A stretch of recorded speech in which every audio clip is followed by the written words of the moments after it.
Welcome everyone to Connecticut, a rather interesting state in that they don't have a lot of elevation change throughout, but the state actually has a better assortment of waterfalls than a lot of other states in the Northeast with better elevation change. And as you'll come to find out in this video, Massachusetts is no different, though maybe to a lesser extent as they're home to higher elevations than neighboring Connecticut, and their waterfalls aren't dispersed as well throughout the state. Highlighted on screen here is an outline of Connecticut and its 4 most significant waterfalls in my opinion, which as you can see are nicely spread out, allowing for options to those living just about anywhere in the state. This includes the almost completely flat middle and eastern regions of Connecticut, the latter of which we don't even visit in this video due to how much of a detour it is from the others. But just note, Chapman Falls, located at Devil's Hop Yard State Park, is well worth your time if you find yourself nearby. Rather, we begun 30 minutes north of New Haven at Wadsworth Falls State Park. Its 285 acres offer a handful of hiking trails, opportunities for fishing and swimming, and most importantly a pretty awesome waterfall which the park gets its name from. To access Wadsworth Falls, you'll want to make your way to the small western parking lot almost smack dab in a residential area, and from there you've got a super short walk that ends at a spot that makes you feel like you're a lot further away from human development than you are. Much to my surprise, Wadsworth Falls is only 30 feet tall, but because it flows off a river, I think it disguises itself as quite a bit bigger since it is very powerful. There's upper and lower viewpoints on offer here, and both are worth your time for the different perspectives and close proximity you can get to the falls. I think this is a wildly more impressive waterfall to stand next to than watch on video, so do yourself a favor and check it out if you happen to be in Middle Connecticut. Kent Falls is up next and is easily the state's most visited waterfall, likely because it's also the tallest. This one is similarly protected as Kent Falls State Park, which covers 307 acres and is well developed due to it containing a sizable parking lot and an easily navigable trail. That being said, it is rather steep with its half-a-mile length packing in 255 feet of gain.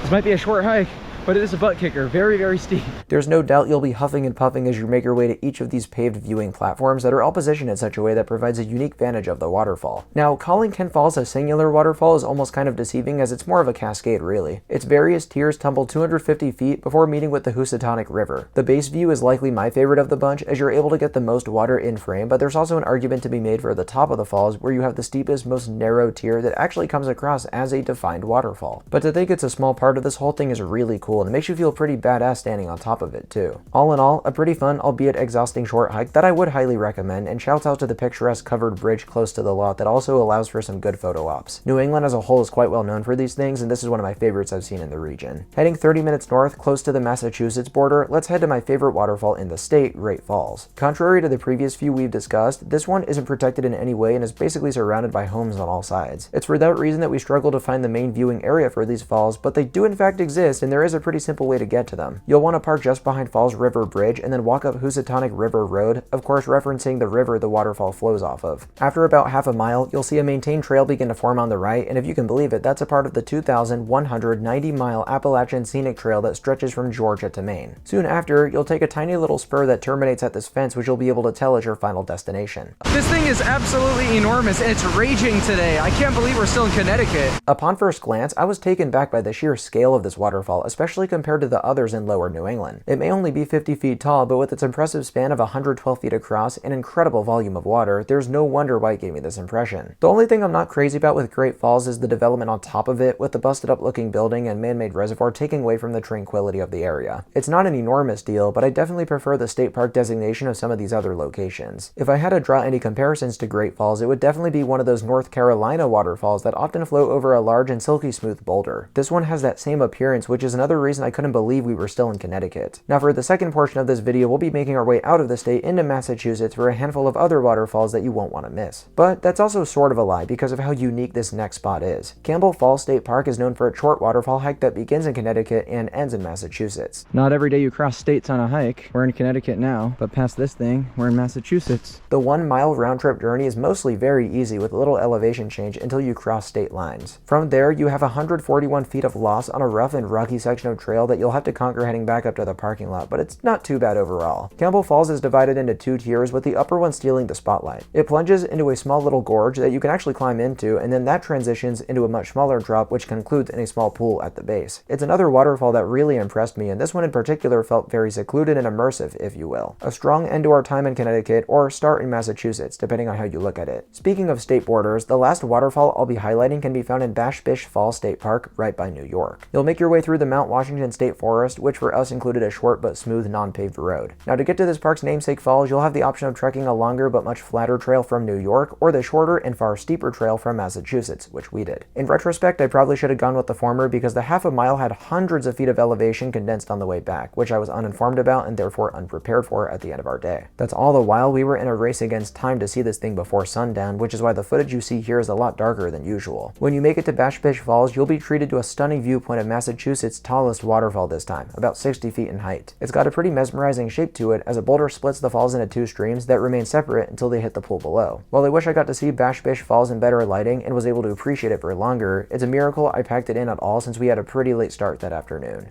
Just barely managed to squeeze in Bash Bish Falls behind me here in Massachusetts. Awesome waterfall. All of them today have been absolutely excellent. Lower New England is an underrated region for falls, that's for damn sure. All right, gonna head back up to the car. We got an exciting day tomorrow in the Catskills, New York. So I'll see you guys there. Peace out, everyone.